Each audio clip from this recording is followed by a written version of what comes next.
Welcome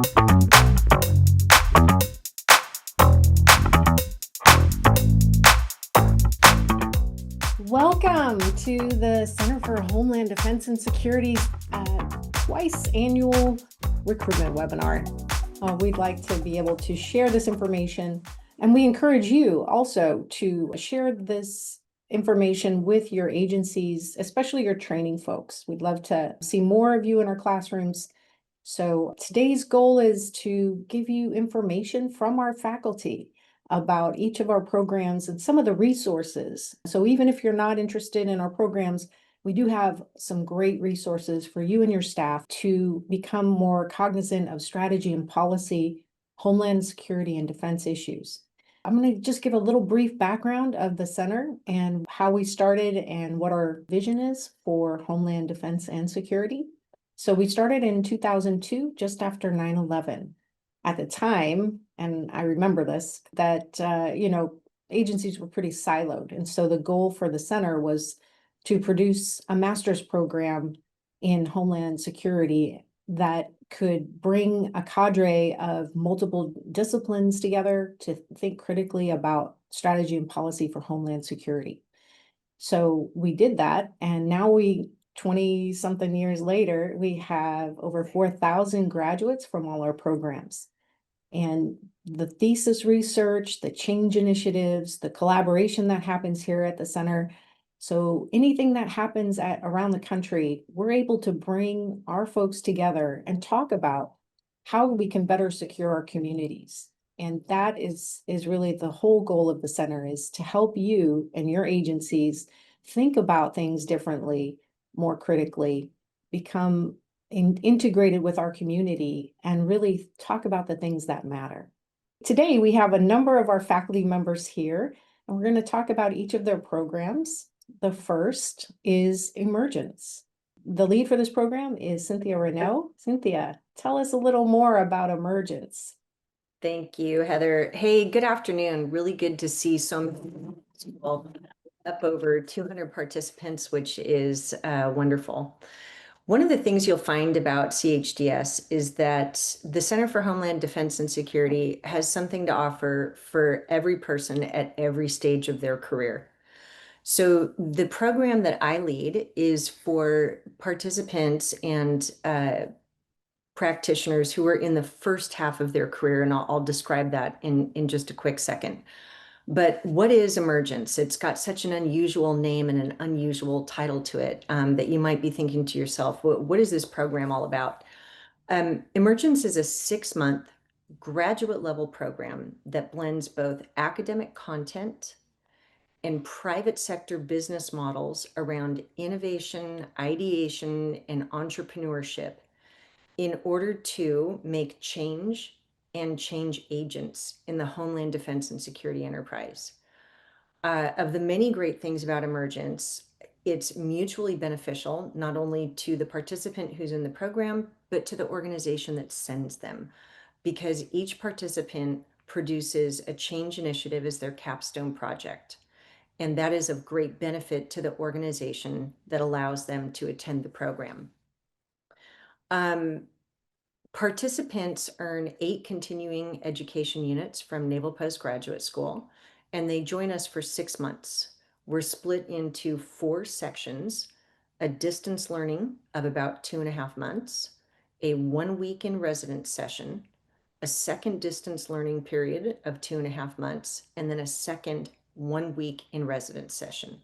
So for the organization sending the participants, you're committing to giving us your employee for 2 weeks away from work. And the rest of the content is done online at prescribed times, but mostly at the student's own pace for specific assignments. Emergence blends about 3 things in order to create this really unique educational experience for the participants. We have Homeland Defense and Security content. We have their Change Initiative project, in which we help our participants identify a problem or an issue in the Homeland Defense and Security space that exists in their organization. We teach them frameworks and processes for problem identification before jumping to problem solution, how to craft a good solution, how to pitch it, and how to implement it. And we have hundreds of completed change initiatives from our over 300 alumni for the past 7 years of our program. And then the final piece about Emergence is the networking opportunity. There's no other classroom, there's no other program where anyone from your agency can step in and be with about 7 or 8 or more other disciplines. So we are so cross-discipline that we break down silos and foster communication that helps the firefighters understand how public health plays into what they do, how emergency management, planning, intel, law enforcement, policymakers all across the Homeland Defense and Security spectrum come together in order to keep our nation safe. What we're looking for in our participant profile is someone who's in the first half of their career. What that means is generally up to about a GS-13 level. For local police or fire agencies, it would be sergeant, lieutenant, engineer, captain, or those people who are in their first management position, maybe a manager or a director in emergency management, public health, planning, or intel. Our application periods are May 1st and December 1st, and you can find the process online. We are a competitive program, and we probably seat, we do get many, many applicants for the program. And so the application process itself and what your participant or what the applicant themselves puts into that crucial. And what we're looking for is tell us how you're going to benefit from Emergence, how you're going to make change and be a change agent in your organization, and what you will get and what you will contribute to our classroom. So with that, Heather, I'll turn it back to you. And I'm here, I'll monitor the chat, and I know we'll be here for questions later. Yeah, Cynthia, talk about the private sector participation. So Emergence is fortunate to be able to admit private sector participants, and we look for organizations that once again touch the Homeland Defense and Security enterprise. So for example, we have intel managers and security managers and directors from Disney Corporation, from Exelon, from Comcast. Dewberry Engineering is a new entry. We also have consultants working for Deloitte and other such consultancies that are currently seconded and working to various parts of DHS and other organizations. That private sector conversation adds so much to the classroom and once again helps to break down not only the government silos, but any of the silos that exist between public-private cooperation for securing our nation. That's great. And for those who want samples of the change initiatives that have actually been implemented, you can see those here on our website where our graduates have actually implemented their change initiatives. Cynthia, do we have time for just one? Can you give us one exemplar of a recent change initiative that's been implemented? Yeah, so I'm actually going to pick, I'm going to pick one that is still in the process of implementation because it was a really big one. The change initiatives go from policy modifications to maybe training recommendation improvements to also, for example, this big change initiative that's just out of the Bay Area here in California. And it's a fire department that doesn't have any air assets for firefighting. And we have a firefighter who has done all of the research to work through understanding how to create a JPA and work with a multitude of cities and a couple of counties in order to look at creating a framework where they'll have a JPA for a shared air asset in order to make their area safer in light of all of the wildland fires and the crises that we've been seeing here in California. So a pretty big bite that this participant has chosen to take and is having success moving that forward. And what is a JPA? A JPA is a joint powers authority. It's a legal construction that different city governments will do to join in and both fund and lead a specific entity. Some JPAs are used for joint 911 centers, for example, And this participant had to really educate himself and think outside the box to come up with a legal construct that could be the vehicle through which multiple agencies can fund, staff, and lead a very important program. And just real quick about bosses and agencies, what is the feedback that you're getting for these change initiatives on kind of the big picture? What value do they get out of this? Yeah, I think one thing that I've noticed over the past several cohorts is a lot of the people that were participants are now the bosses, and they're encouraging their now subordinates to participate and apply for Emergence. And the feedback from the bosses is that it's just this fantastic force multiplier where the boss and leadership get so busy with day-to-day running of an organization that problem identification and solution creation and implementation is difficult at best to do. And to have the full weight of the Center for Homeland Defense and Security behind one of their participants, to have 6 months for their participant to craft this from beginning to end and go back and be able to say, here's the problem, here's how we solve it, here's what I can do to solve it, and leadership says yes or and supports them, and it's a great benefit to the organization. And I just want to emphasize just the point that when you can't give your folks a promotion or a raise, giving them access to our graduate programs is a great way for you to attract and retain your talent. And we all know that, workforce is very limited and it's changing every day, but having your folks and investing in your folks in these programs is a great way to not only bring back this great knowledge that Cynthia just mentioned for her program, but for all of our programs. And the agency just benefits so much from being exposed to what's happening around the country, both in research and in practice. So thank you, Cynthia. That was great. All right, we're going to move on to the master's program. I see some questions online. We'll get to those as we can. And I would like to introduce you to Lauren Fernandez. She's our lead for master's, and she is going to talk about the program, the Master of Arts in Security Studies, Homeland Defense and Security. Hello. I'm gonna probably try to talk like a chipmunk to fit it all in, and I won't be able to. So if you have questions or have follow-up things, please put them in the chat, and we're gonna have some time for Q&A afterwards as well. The master's program is an 18-month program with an online orientation that begins 2 months before the start of the program. It is no cost. So if you're for the agency or the people that are participating in it. So if you're tracking the cost of an education today for an accredited master's program, that is a deal. It's built for people who work full time. So the format is such that you're going to have in residence periods for about 2 weeks every quarter, and then you're going to be working from home, the occasional Zoom activity that'll be at scheduled times, and you'll be working on assignments from home, and then coming back again for the next in residence to end your previous classes and start your new ones. And so we are used to having people that are working in very dynamic environments and are deployed during that period of time as well. So we have some flexibility to move cohorts if emergencies come up. And this is definitely built for people in this field. The application is available online. The next deadline is December 1st, so same as Emergence. And then for that next class, the online orientation would begin in March and class in May.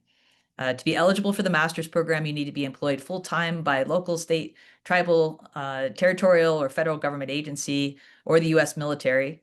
You need to have Homeland Security experience and responsibilities, and National Guard members who are not full-time assignment can also be considered. You need to be a U.S. citizen. You need to have an undergraduate degree from an accredited college or university, and a minimum of 3.0 GPA for undergraduate coursework, although exceptions can be made as well. The philosophy in our program is, I don't know if you've heard the metaphor that education is not the filling of a pail, but the lighting of a fire. This is about different approaches to education. Filling a pail treats you like a container. In this metaphor, the school's job is to stuff that container full of information, facts, and knowledge. Lighting a fire. To me, this sounds more dangerous and perhaps more fun, but it signifies igniting a passion for learning and critical thinking. It's active, it spurs curiosity, it supports a love of learning, and it puts you in the driver's seat of your education. So why is this important? Well, the threats that we're facing are constantly changing. The things that people were studying in our program at its beginning, some are similar and some are very different. So I have a colleague who likes to say that you train for yesterday and you educate for tomorrow. So what our program really focuses on is how to think critically and be able to address problems. If you could see on the course website here, we've got our classes listed, and they cover quite a range of topics. But what you learn about in each of those classes are academic frameworks that you can apply to your work and how you think. So social identity theory, audience theory, cultivation theory, mission model canvas, design thinking. You're getting a lot of tools in your toolbox. But a major source of that thinking and that knowledge comes from your colleagues. As a participant in the program, you're going to get the perspectives of people from around the country at different levels of government, different disciplines. So you may be sitting next to a public health official from West Virginia, an emergency manager from Los Angeles, and a Customs and Border Patrol agent from Texas. And it really spans the academic and the practitioner. So it's not just ivory tower thinking. These are people that are out there in the field every day trying and bringing that knowledge of the field into the classroom. I like to talk about how the topics that we're talking about are not in current Homeland Security textbooks. The program, the master's program, you do research in the program. So this is an opportunity to dive deep and develop ideas and things that are keeping you up at night. You're not just discussing, you're sharing what you've learned through your research with the Homeland Security community. And sometimes that feedback loop can be very quick. We just finished an intro class where there's a lieutenant from a law enforcement organization in South Carolina that created a teaching case based on a tragic incident that they experienced in the past through the framework of attribution theory. And he ran that teaching case with the people that he works with in order to improve their communication practices going forward. Sometimes that feedback loop is a bit longer. Participants can develop a thesis that influences policy, how law enforcement and fire are responding together to active shooters. There's a thesis on mental skills training that's recently grown into a regional training that the person's department provides for quite a large geographic area. Or it could help you prepare for your next level in your career, to broaden your knowledge base and develop critical thinking skills. We're going to ask in your application for an idea for your thesis, but you are not stuck with that. You can, and many do change, especially as you're in the classroom and you're opening your eyes to a lot of the new issues that are coming in. We support that. We support making pivots. The master's program provides a ton of resources to support you in doing this research. For many of you, it may be 10, 20, 30 years since you've been out of the classroom. We have an award-winning librarian named Greta. We have a writing coach named Matt. We have fantastic databases and resources. There's an entire graduate writing center. I am not familiar with another program that is so well supported in this way. So don't be afraid if you've been out of that kind of loop. You've got the experience now that needs to be in the classroom and needs to be a part of the research. A lot of people ask what we're looking for in applicants. So these are some things that you might want to hit on in the application. We're looking for people who are strategic and systems thinkers. So, can you connect the local and tactical actions to bigger multi-agency efforts or national security frameworks? We love people who are curious and question the way things work. Do you use data to challenge the assumptions that you have and adapt models? Do you develop policies and operations that adjust as needed as the threats change? We look at your career trajectory. We are looking for people who have progressed from frontline and tactical roles to more complex strategic or policy leadership. We want people who are looking to come here and then take what they've learned back to their Homeland Security jobs. So this shouldn't be like the last step on your career ladder. We want people with subject matter breadth and depth. I can speak.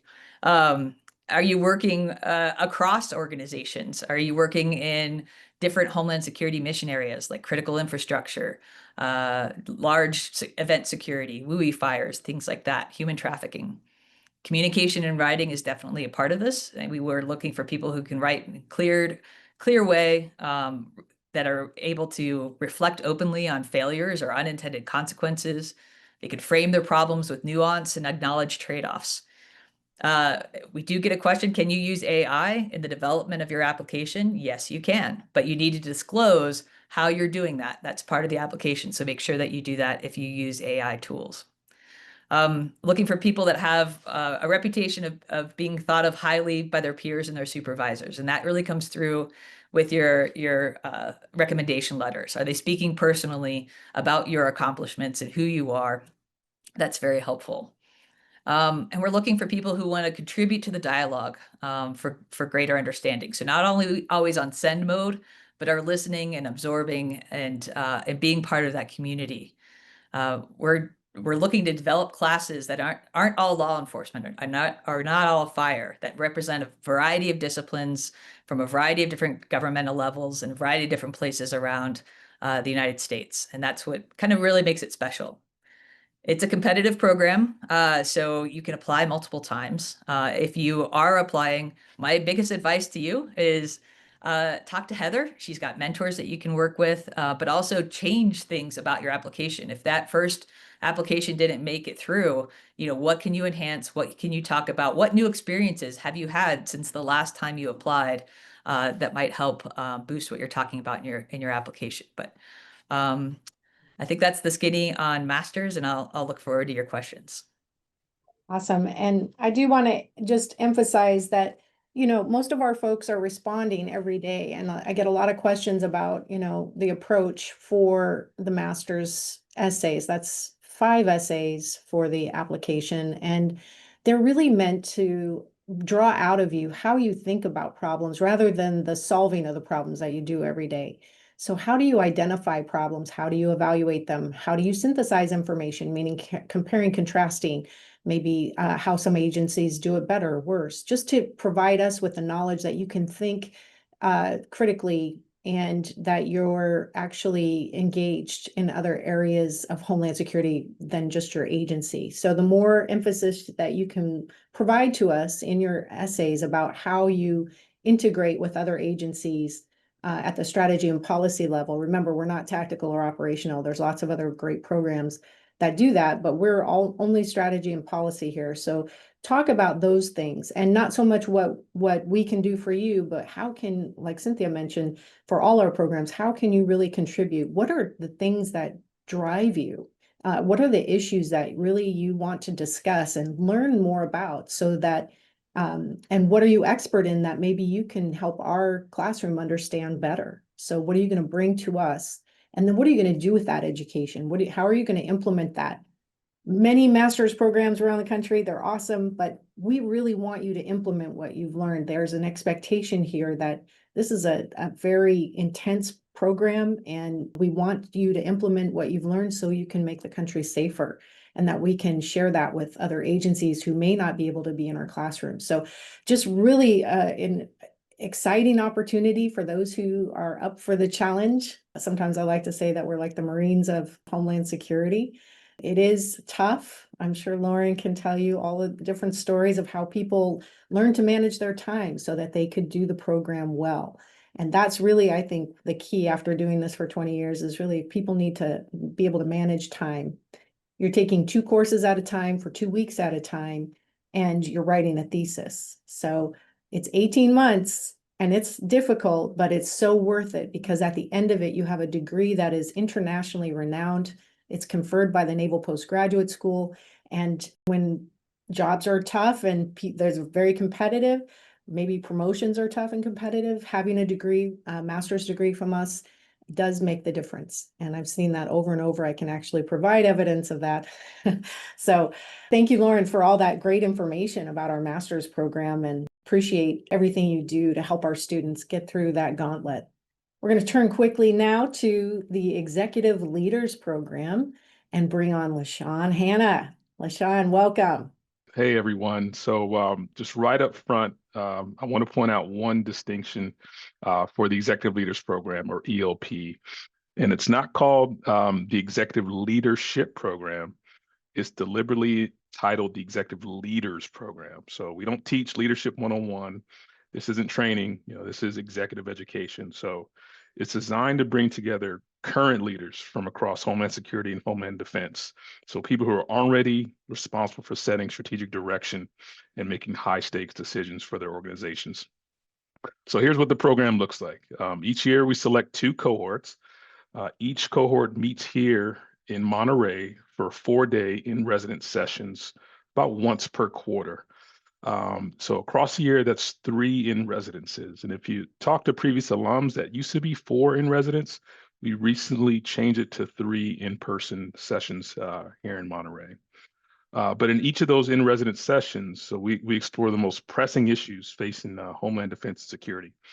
We aim to do at least one also joint virtual session with our Emergence program during your cohort time. The structure of the curriculum is a mix of, both the timeless and the timely. So some topics like federalism, cyber threats, current national security issues, they're part of every single cohort. But other cohorts, they change depending on what's happening currently in the world, such as artificial intelligence, other emerging threats like Space Force operations. Other examples include seminars on the recent wildfires in Southern California, which we just had for a cohort. We also had a panel on the airplane crash in Potomac. So any kind of emerging current events, we adjust the curriculum to suit. We also had a completely new block on the post-revolution Syria and the opportunities and risks that situation presents. So those are just a few examples of how we keep the course relevant. And next, the learning experience. So we bring in a wide range of guest speakers from government, military, academia, and the private sector. And the focus is really on like a 2-way dialogue, not lecture-based for the most part. So you'll have required readings that support the curriculum, at least one book in between each in-residence session. And, some of the more valuable parts of the program include the What's on Your Mind session we start with every day, the walk and talk session. We also have a writing for publication exercise that we do, and it spans multiple sessions and gives you an opportunity to produce a professional article on a topic you're most passionate about. The goal of actually getting it published is completely optional, but just strongly encouraged. But we have a course that we put you through that kind of helps you hone your tools on how to, write for publication. And then, we walk you through the entire writing process all the way to the publication side. All right, next, who we're looking for, the application. In the application process, there are essay questions that we ask you to tell us how will you strengthen the Homeland Security or Homeland Defense enterprise in your current role. We want to know the impacts you expect to have in the near future, maybe how you've addressed a recent strategic policy challenge, how you've enhanced collaboration inside and outside of your organization, and also what you see as the greatest emerging challenge in the next decade and why. As far as the applicant pool or selectees, there's no formal rank requirement, but most participants are at the chief or deputy chief level for local fire and law enforcement, typically the director level in the private sector. On the federal civilian side, it's typically SESs, GS-14s and GS-15s. And on the military side, it's typically your E9s, your O5s and O6s. So basically people with, significant decision-making authority and operational responsibility, it usually just reveals itself in their application. So if you're not at that stage in your career, that's totally okay. We have other outstanding programs like you've heard from with master's degrees in Emergence that might be a better fit for you. A little bit thing on the benefits. So why should you consider ELP? One, you're going to grow your professional network across agencies and disciplines and sectors that you may have not even considered before. You're going to gain a new multidisciplinary approach to complex Homeland Security issues. You also join a trusted circle of peers who understand that leadership can be both rewarding and lonely, and who'll support you long after the program ends. So we have a very, very strong alumni network thanks to Heather's leadership, and many cohorts remain in contact for a long time. So it's really just an investment in your leadership and the enterprise that we all serve. One specific example that stands out, one cohort had 3 participants.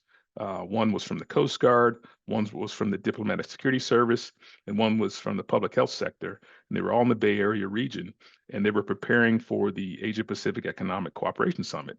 Now, these individuals may or may not have had a chance to work together for this national special security event before, but through the cohort experience, they were able to align early on to ensure that execution of that event was successful. So that's just one example, and there are many more across other cohorts. Just connections that you probably would never even thought of without an ELP experience.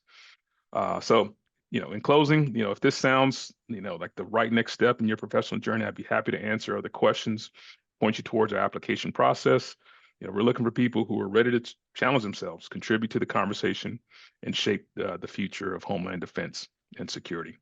That concludes my brief. Back over to you, Heather. All right, thank you, LaShawn. I just want to say, because I get a lot of the calls when people don't get in the first, second, sometimes even third time. I do want to talk about the competitiveness of the application process for all our programs. So it's not unusual not to get in the first time. We only have 25 seats and about 150 to 200 applicants every 6 months. So the idea then is to be as competitive as possible. And that means think about, again, what burns in your belly about Homeland Security and Defense. What are the issues that you care about, and write about those things. Really talk about how you want to see things change, maybe some ideas about how you can change those things. And don't be shy about asking for feedback. And we will let you know if you're not appropriate for the programs, maybe you want to try a different program. And so we like to help folks make appropriate choices. You'll have educational goals that we want to talk about and see what's most appropriate for you. So don't get dismayed if you don't get in the first time. Just try again. All right. One thing, LaShawn, I wanted to ask you about: the private sector is also available for this program. Can you talk about maybe a couple of participants for the that you've had? Sure. Yes. Medium to large size companies. I'll read off a few from the alums: Disney, PG&E, NBC Universal, Citibank, Budweiser, Delta Airlines, Airbnb, Uber. So you see, it's a cross disciplinary, multi-sector across the private sector, multi-industries that are represented. Like I said, typically at the director level and above from the private sector, who largely have security or emergency management responsibilities. Oh, sorry. I see somebody's apply. Doug, you ask about if you apply and if you're accepted, can you defer your admission? Actually, the answer to that is no, because it is so competitive. You would have to recompete with the next cohort. So my advice is really just to apply when you really can look ahead, and we have those dates on our website, so you can see when you'd actually be in residence. Apply when you're ready to commit to all of those dates, because once we fill a seat and somebody leaves, we don't refill it because we've gone too far. We just want to make sure that we get the people in the seats that will stay there. So please apply when you're ready, and we'll welcome that application. All right, those are our in-residence programs. I do want to highlight and introduce Dawn Wilson, who leads our executive education program. And this is where we bring the education to you and your region, your agency. Dawn, tell us all about what you're doing there. Thank you, Heather. Appreciate it. Good day, everyone. It's great to see so many familiar names in the participant list, and look forward to connecting and reconnecting with everyone here today. As Heather mentioned, our executive education program at the center really takes the CHDS special sauce, our classroom-based experience, out and around the country. I'm going to cover a few moments on our executive education program. Then I'm also going to mention very quickly a few programs that are classroom-based that we deliver before I conclude my remarks. But our executive education program, as we said earlier, is really designed for shorter duration educational deliveries, very much in line with all of the programs you've heard before. We work specifically with Homeland Security, Homeland Defense leaders, again, define Homeland Security for all of our programs as broadly as you can consider. So law enforcement, emergency management, public health, public safety, and even Homeland Defense, a core part of our mission as well. So thinking about how our defense partners also come alongside our safety and security professionals out and around the country. When you hear about our in-residence classroom programs, we talk a lot about how individual students benefit. And we've talked a little bit about how their home agencies benefit as well with their education and their strategy and policy development. Our executive education program is really designed to do a quick fix out and around the country. So think of half day, 1 day, 2 day workshops, symposia, seminars focused either on a specific topic that might be delivered in a regional area or a specific jurisdictional or organizational partnership. In addition to Homeland Security Emergency Management leaders, we also work very closely with elected leaders and senior elected officials. So think of mayors, county commissioners, governors at the local, tribal, territorial, and state levels, where we will come in and work on behalf of the state or the local city or county to help them tackle a problem or figure out how they can really apply some of those policies and strategies to tackle problems that that jurisdiction is confronting immediately. We also partner with organizations, national organizations. Think of all of the professional organizations to which you likely already belong. So if you're thinking about International Association of Chiefs of Police, the National Emergency Management Agency, really the litany of organizations that support Homeland Security, public safety, emergency management professionals. We often partner with them to deliver programs out and around the country, all just as with our in-residence programs, free of charge to participants. We're only limited by the number of days in a year and the limits of our budget to how many places we can get to and deliver. Thank you for sharing our website here, which you can see, and the link is in the chat as well. Feel free to click on your home state, or the numbers here are the enumerated FEMA regions. We work closely with FEMA. If you'd like to see some examples of things that we've delivered, educational programs we've delivered in your city or your state. This year, we've really run the gamut. We've covered everything from AI and emerging technologies in the Homeland Security space, to Homeland Defense conversations, to conversations with governors and state legislatures about their role in Homeland Security and emergency management, to webinars where we've talked about any of the latest issues that are really breaking in the Homeland Security space. So if you aren't able to apply to an in-residence program, always keep in mind that you have other ways to interact with the CHDS faculty, and the executive education program is just one example of that.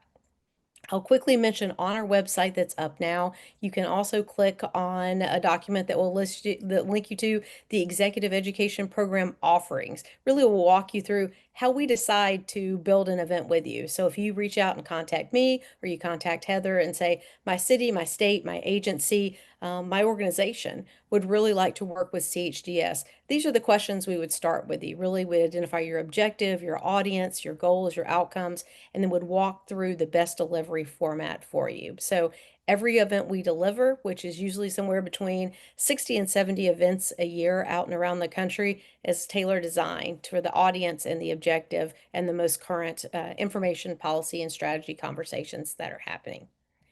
I will very quickly mention a couple of programs that our executive education program leads here at the center. The first, as you'll see here, is our Pacific Executive Leaders Program, based very much on the methodology of our Executive Leaders Program that you heard about earlier. But this program we deliver in partnership with FEMA Region 9, which is Arizona, Nevada, California, and further west, so Hawaii and the Western Pacific Territories. Really tackles those same executive leaders challenges that you heard LaShawn Hannah speak about earlier, but it's geographically focused. So FEMA Region 9 is our partner there, and asked us to develop this program for leaders who can really think about, tackle Pacific specific, say that 3 times quickly, problems in the Homeland Security realm. Similarly, we partner with FEMA's Technological Hazards Division and deliver an executive education program for radiological emergency preparedness, or REP leaders. So that is the nation's nuclear power plants, their on-site and off-site partners who focus on emergency preparedness.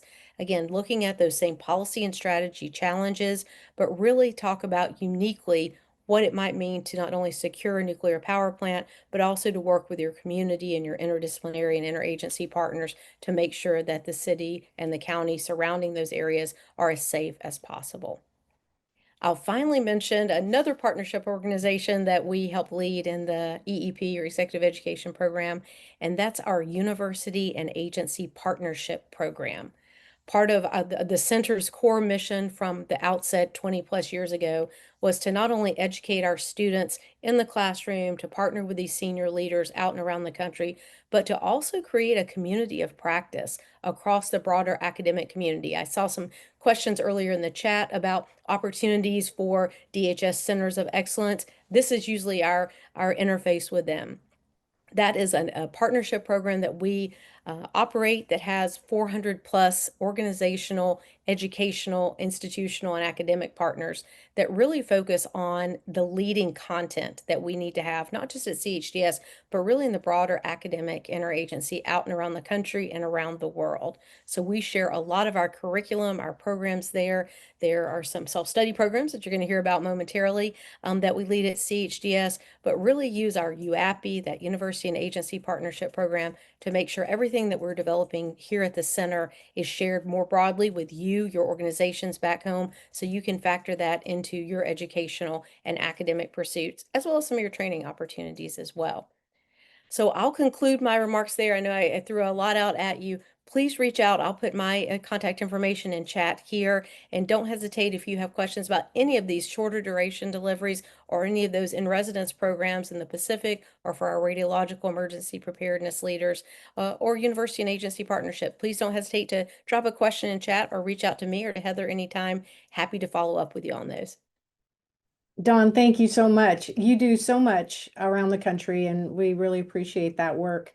So yes, these are free programs, people. And so I just wanted to make that clear if it wasn't clear already, that your travel, tuition, lodging, costs per diem, the cost for your agency is your time away. So whether you're talking about our master's, ELP, Emergence, rep, all of that does cost the agency in terms of your time. We recognize that, but we try to make these programs available to as many people as possible, and Dawn's program as well.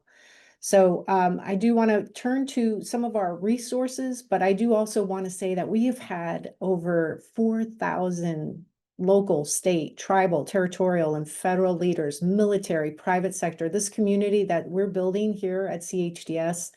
We work with over 2,000 agencies, and we want to include you. Our leads are right here, and you can ask them anything.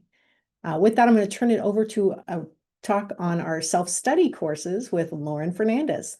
So one of the things that we wanted to do is recognize that not everyone's able to come to the classroom in Monterey. So we work to put a lot of that education available out online. And then when the COVID pandemic hit, we really expanded that. So we have people that have developed classes that come from outside CHDS, from our wider network, or from our alumni as well. Right now, we've got about 40 classes on a variety of Homeland Security topics. They vary in length. Some of them will take you a couple of hours, and some you're going to really, want to take several days with. It's possible to binge them, but you might want to spread it out a little bit. They are free, and lots of people use them. I was just looking before this call, and we have over 30,000 completions of our self-study courses. And we've got a very high completion rate. A lot of times you'll find that, people will sign up for a course. I'm guilty of this and maybe not complete it. But over 70% of people who even just start a class because they're interested in it, maybe they're interested in a module, end up completing that course. They're used primarily, 52% of the people who use our courses are for self-education. So if you're looking to enhance your knowledge in a certain area that you want to grow into, this is a good way to do it. 45% of people take these courses because it's a part of another class. There's other Homeland Security programs or emergency management programs or public health programs that integrate some of our self-study materials into their class. 19% use it as a part of training or education for their agency. So we have different government agencies that are making active use of these classes. And then a small percentage also report that they're using them for continuing education credit. So maybe you're renewing your IAEM certified emergency manager training and things like that. These courses have a record of completion that you can use to satisfy some of those needs. Most popular in 2025, we've had our course on threats from nation states, cybersecurity primer, history of Homeland Security, public health preparedness and emergency response, intelligence for the Homeland Security community, and meta leadership. So very wide variety of courses. that are fun to dip your toe into. We've got a new course coming up, I think before the end of this month, on cryptocurrency. So stay on the lookout for that announcement, or check back on the page. There's information here about who can have access to the courses. My bet is pretty much anyone on this call is eligible for access to the self-study program. So I think that's the skinny. Happy to answer any questions on those as well. Don, we had a question about the applications for the PELP program. Could you talk a little bit about when it would be offered next and when a deadline might be? Absolutely. I was just typing that into chat, but I want to make sure everyone knows as well. So our Pacific Executive Leaders Program, the application or invitation-based nature of that is really driven by FEMA Region 9. So the applications for 2025 have closed, and as soon as the 2026 program schedule is finalized by FEMA Region 9, we'll use the CHDS channels, the same ones through which you found out about this webinar, to let you know about any application-based programs that will be offered in 2026. But if you have interest in that program, and if you're located and your area of responsibility is in that California or further west geographical area, please don't hesitate to reach out to me, and I'll make sure that we add you to our Pacific Executive Leaders Program outreach as well. So nobody from North Dakota? What? We do have those folks who do apply for that. It always makes me laugh. All right, well, we have lots of questions, and I actually posted in there, we have some questions for you as people who are looking at different programs around the country. What would prevent you from applying to any of these programs? We'd like to know what's going on out there. We do know that limited workforce is one of the main contributors to keeping people from applying, but we are very interested in your perspective on that, as well as any questions you have about the program. I do want to mention we do have the HSDL. It's hsdl.org, and you can find all the theses that have been written by our graduates, as well as the larger Naval Postgraduate School. So NPS, the Naval Postgraduate School, does a lot of technical research. We actually have astronauts on campus doing lots of space research, ocean research, land research. So you can find our digital library here. You can find special topics. You can see here weaponized commercial drones, anything that you're doing in your agency. If you want the latest in this age of misinformation and disinformation, having access to the documents that are the strategy and policy documents to make decisions, to understand these very complex topics, we invite you to take part in the HSDL. Greta Marlott, our national treasure, she's our librarian here at NPS. She and her team are very focused on helping you do your jobs better. So when the boss puts you in charge of making a strategy and policy in your organization, going here and figuring out whether you can set a content alert, maybe you only care about weaponized drones, you can set an alert and it comes right to your inbox. You can ask a real librarian if you don't even know how to access different types of materials, different topics, and then you can just search here. It's a great search, and you'll come up with, I've never put a topic in there that's related to Homeland Defense or security that hasn't been in here. So it's pretty thorough and complete. And so we invite you to take part in that. There's no cost to it. Anybody with relevant mission can participate. We have an open source collection. And then if you put in your agency email, we have more of a CUI section as well. Again, we appreciate your time, and thank you for meeting with our faculty, learning a bit more about what we do. And we are your ready resource. We are here to serve you and your agency, make our country stronger and better and safer. So let us know how we can partner with you to do that. Thank you for your time today. Take care.